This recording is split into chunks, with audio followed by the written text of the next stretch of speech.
Google is playing a pricey game of cat and mouse with the buttons that allow you to easily select your default search engine and are paying billions to be your phone's default search engine right out of the box. Yeah, and I'm the conspiracy theorist. No, dickhead. There's an antitrust suit which alleges that since 2003, Google has been paying Samsung and Apple to be the default on iPhones, iPads, and other devices in order to keep our eye sockets squarely at their search engine for about 90% of all online queries. Oh. The lawsuit also claims other things, but for this video, we're going to try and stay on point. Why does this feel so familiar? Part 1. Microsoft. It was 2001. Kylie couldn't get some guy out of her head, and we all couldn't uninstall Internet Explorer from our PCs. By having their web browser pre-installed on every Windows machine, Microsoft was able to gain a monopoly during the browser wars. Microsoft insisted that Internet Explorer was not a product, but a feature that they were allowed to add into Windows, although the Department of Justice did not agree. This antitrust case against Google is the biggest in America since the US took Microsoft to court in the 90s. Here's Dwayne Johnson to give you an analogy. Imagine if 95% of the world's coffee machines were made by Smeg, and now Smeg wants to make coffee pods. So Smeg makes their coffee machines only work with their coffee pods. This would mean that even if there's a better, cheaper, faster, and more intuitive coffee pod option, 95% of the market would be forced to use the inferior, slow, and buggy web browser. I think I've mixed my metaphors, but you can smell what Smeg would be cooking. I'll level with you, that is one of the most enjoyable voiceovers I've ever done. So would it be like if HP limited their printers so they would only work with their own cartridges? Yes, it would, but they would never do that.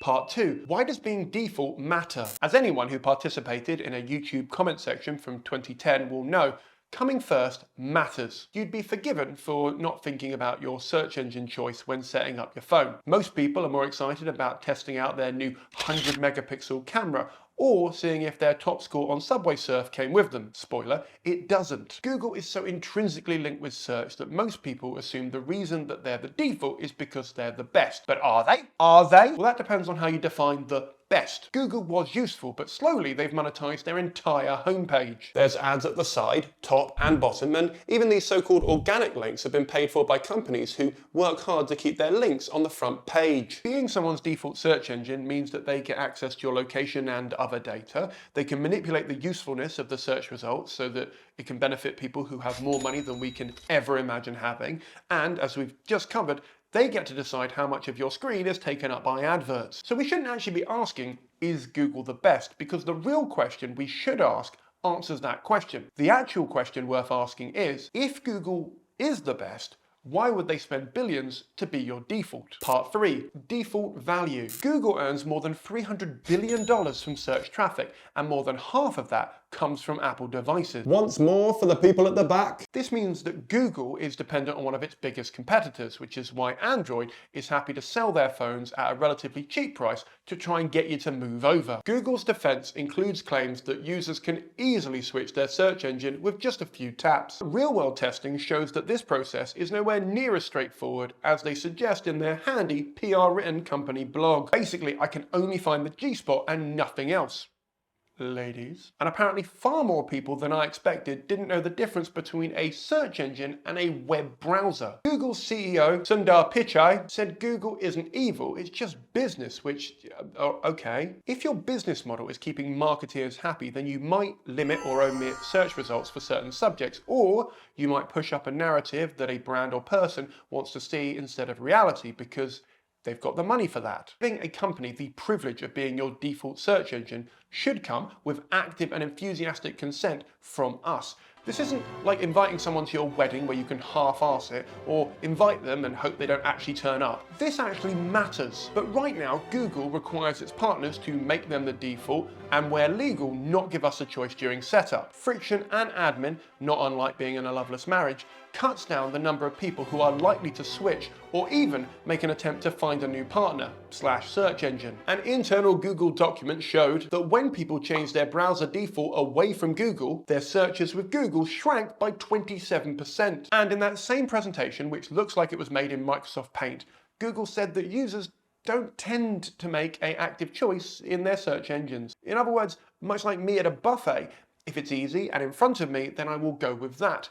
even if I know it's bad for me or I prefer other options. Part 4. What if they're found guilty? At this point, it's more of a case of if rather than when, but if they were found guilty, this could set a new precedent. In the EU, Google has been declared a monopoly since 2018, and Android are now required to include a search engine choice screen during setup. So we could see more of that. None of these results are based on what's best for us. They're based on what's best for their real customer, the marketeers. In Russia, which also requires a choice screen, most people have now chosen Google's local rival, Yandex, although we can never be sure if choices made in Russia were made with free will. Apple once billed themselves as a privacy champion, and now they stand accused of betraying our trust. As an Apple fanboy, this stings. They used to slam Android for being a massive tracking device, but the tables seem to have turned. Oh, and Samsung have been doing the same thing, but given how much data their TVs are taking from us, this was much less of a shock and more of a,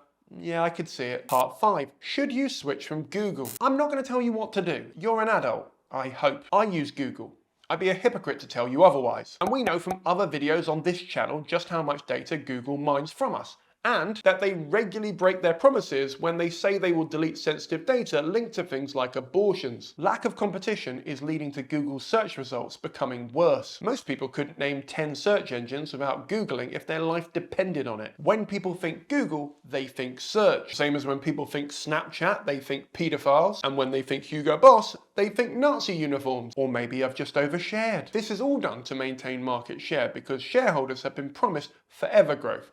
And there we are, back to square one in need of a new business model for the internet. Godspeed.